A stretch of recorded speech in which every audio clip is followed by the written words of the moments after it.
کھوپڑی میں. ابھی میں ایک واقعہ سنایا نا, جس نے مجھے سنایا تو بس میں آنکھوں سے ضبط نہیں کر پا رہا تھا. حضرت مولانا طارق جمیل صاحب کا واقعہ ہے. ایک شخص آیا مجھ سے ملنے کے لیے, خواجہ سرا ہے. میں تو پہلی دفعہ زندگی میں کوئی خواجہ سرا مجھ سے ملا. میں سمجھا کہ پراپر آدمی ہے, اتنی بڑی اس کی داڑھی اور رنگ ماشاءاللہ بڑی مردانہ وجہ. لیکن جب بات چیت کا انداز ہوتا ہے تھوڑا سا, وہ ایٹیٹیوڈ سے اندازہ ہو گیا کہ یہ مکمل مرد نہیں ہے. تو اس نے مجھے خود بتا دیا میں خواجہ سرا ہوں. میں نے کہا بھائی ہم سے ملنے کے لیے کیسے آئے آپ, اتنی بڑی داڑھی آپ کی. اس نے اپنا جو واقعہ سنایا نا, میں 3 دفعہ وہ واقعہ سناتے ہوئے رویا ہوں. اور جب وہ سنا رہا تھا اس وقت میرے آنکھوں سے آنسو نکل رہے تھے. اس نے یہ ابھی بھی میرا بیان سنتا ہے وہ. اس نے واقعہ سنایا کہ میں جب پیدا ہوا تھا نا تو میں خواجہ سرا تھا.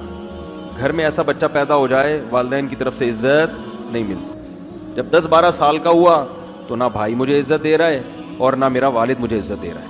میں بھائی کے ساتھ کہتا ہوں مجھے باہر لے کے جاؤ تو وہ کہتے ہیں لوگ میرا مذاق اڑائیں گے تمہیں دیکھ کے. ظاہر ہے اس کی حرکتیں تھوڑی زنانہ لڑکیوں والی حرکتیں ہوتی ہیں. اور والد بھی کہیں محفلوں میں نہیں لے کے جا رہے, ایک مذاق اڑایا جاتا ہے. کہنے ایک دفعہ میں کہیں گزر رہا تھا تو یہ جو ہوتے ہیں نا خواجہ سراؤں کی پوری ایک جماعت تھی, انہوں نے مجھے پہچان لیا, دیکھا اتنا اچھا. اس وقت نہ اس کی داڑھی اور یعنی اس میں خواتین والی ہی علامتیں تھیں زیادہ. تو انہوں نے مجھے کہہ رہے ہیں اتنی عزت دی, کھانا کھلایا اور اپنے گرو کے پاس لے کر گئے. اور گرو نے کہا کہ تم ہمارے ایجنٹ بن جاؤ, ہم تمہیں پھر ڈانس ماس کروائیں گے, آدھے تمہارے آدھے ہمارے, جو بھی اس کا سیٹ. کہہ رہے مجھے پہلی دفعہ کہیں عزت ملی. تو لیکن میرے ابا کو پتہ چل گیا تو ابا نے لا کے طبیعت سے کوٹ دیا, ٹھیک ہے نا, کہ دوبارہ ان میں نہیں بیٹھنا. ٹھیک ہے ہم نے توبہ کر لی, بھائی یہ برے لوگ ہیں, ڈانس ماس اچھی چیز نہیں ہے, ٹھیک ہے. تو اب کیا ہوا, کہتے ہیں کہ پھر جو ہے نا کچھ دنوں میں کہیں کسی سے جھگڑا میرا ہوا کسی بات پہ, تو اس نے انتقام لینے کے لیے شکایت لگا دی ابا کو کہ یہ دوبارہ ان کے پاس گیا. حالانکہ وہ جھوٹی شکایت تھی. اب ابا کو لگا کہ یہ صحیح کہہ رہا ہے جس نے شکایت لگائی ہے, کیونکہ شبہ تو تھا نا ابا کو دوبارہ جائے گا. ابا نے پھر مارا. تو کہہ رہے ابھی میں بول رہا ہوں کہ میں نے یہ کام نہیں کیا, میں نہیں جا رہا ان کے پاس, میں نہ ناچ گانا سیکھ رہا ہوں, کچھ بھی نہیں. لیکن ابا نے اس کی باتوں میں آ کے انکوائری نہیں کی ہوگی پوری, وہ سمجھے ہوں گے کہ بھائی ایسا ہی ہے. تو ابا نے پھر کٹائی لگائی. تو اس کے دل میں منفی جذبات پیدا ہو گئے اور یہ گھر سے بھاگ گیا کہ بھائی مجھے ویسے تو عزت نہ یہاں مل رہی ہے اور میں ذلت برداشت بھی کر رہا ہوں, تو بھی کہہ رہے میں وہاں چلا گیا. تو جب میں وہاں گیا ہوں نا خواجہ سراؤں کے ہاں, تو وہی گرو اور ڈانس, اور پھر اس نے مشہور کچھ ایکٹروں کے نام بتائے جن کے ساتھ ہم ڈانس کرتے تھے, اور پیسے آنا شروع ہو گئے, آدھے گرو کی جیب میں آدھے ہماری, اور ہٹو بچوں.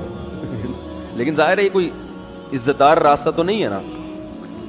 کہہ رہے ہیں کہیں سے تبلیغی جماعت میں حضرت مولانا طارق جمیل صاحب آ گئے. انہوں نے اجازت مانگی, ہمارے گرو کو پیغام بھیجا, بھائی مجھے ایک دفعہ یہاں آ کے دعوت دینے دو. اس نے اجازت دے دی, آ جاؤ بھائی. بیان کیا, ان کو سمجھایا بھائی یہ زندگی نہیں ہے, اللہ کی سیروزے کے لیے بہرحال ترغیب دی. کہہ رہے ہیں میں تیار ہو گیا, باقی لوگ تیار نہیں ہوئے, میں تیار ہو گیا. کہہ رہے میں نے گرو سے اجازت لی, اس نے کہا جاؤ لگا لو سیروزہ. تو کہتا ہے کہ جب میں حضرت کے گھر پہ گیا ہوں نا, تو حضرت پہلے سے دروازہ کھول کے ایسے انہوں نے دونوں بازو پھیلائے ہوئے تھے استقبال کے لیے, پہلے سے کھڑے ہوئے تھے علماء کے ساتھ. کہتے اتنے مشہور آدمی, اتنی بڑی سیلیبریٹی, اور اتنے بڑے بڑے علماء, ان کی پگڑیاں, ان کے اتنا خوبصورت لباس, جو خود عزت دار لوگ ہیں. کہہ رہے ایسے جو ہے نا میرے استقبال کے لیے دونوں بازو پھیلا کر کھڑے ہوئے, اور ایسے مجھے بیٹا بنا کے نا اپنے سینے سے لگایا کہ تو میرا بیٹا ہے. کہہ رہے خدا کی قسم مجھے زندگی میں پہلی مرتبہ ایسی عزت ملی مجھے کسی سے, اور اس عزت دینے میں مولانا کا کوئی مفاد, بولو بھائی, کچھ بھی, بلکہ ذلت ہو گئی نا. لوگ کہتے ہیں خواجہ سرا کو بیٹا بنایا ہوا, اور اس وقت تو اس میں بیچارے میں کچھ زنانہ سی علامتیں بھی تھیں. تو خواجہ سرا کو کیا دے رہے ہیں, عزت دے رہے ہیں. کیا کسی تاجر پہ محنت کرو تو تھوڑا چندہ دے دے گا مدرسے کو, ایسا ہی ہے نا. اور کسی افسر پہ محنت کرو تو تعلقات کیا ہو جائیں گے, جب وہ دین پر آئے گا تو اس سے کیا فائدہ. تو باپ ایسے ان لوگوں کو ریجیکٹ کر دیتے ہیں, بھائی اپنانے سے. کہہ رہے مجھے یہ اپنا رہے ہیں, ایسے سینے سے لگایا انہوں نے, اور مجھے سہروزے کی جماعت میں اپنے ساتھ لے کر گئے, کھلاتے تھے, بڑا خیال رکھوایا میرا.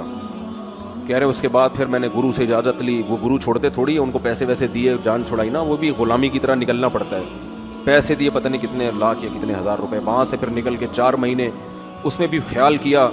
تو پھر تبلیغ کے بزرگوں سے ملا, پھر انہوں نے پورا مجھے بتایا کہ بھائی تم یہ علاج کرو تاکہ تمہارے اندر یہ زنانہ علامتیں ختم ہو. تو وہ علاج کر رہا تھا ماشاءاللہ, اس انجیکشن لگے, انجیکشن میں ڈاکٹروں کی بھی مدد کروائی.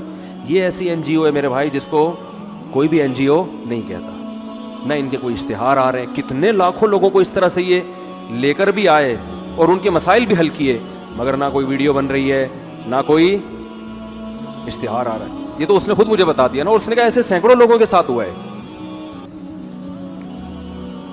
تو اس کی ماشاءاللہ اب داڑھی نکل گئی. اس نے کہا آہستہ آہستہ میں اللہ سے امید ہے کہ مکمل مرد بن جاؤں گا میں. تو یہ ہے وہ دعوت جس میں آپ کا کوئی مفاد بولو نہیں ہے. تو دعوت کے کام میں جب تک اس درجے کا اخلاص نہیں ہوگا اس وقت تک آپ کی دعوت میں جان پیدا نہیں ہوگی.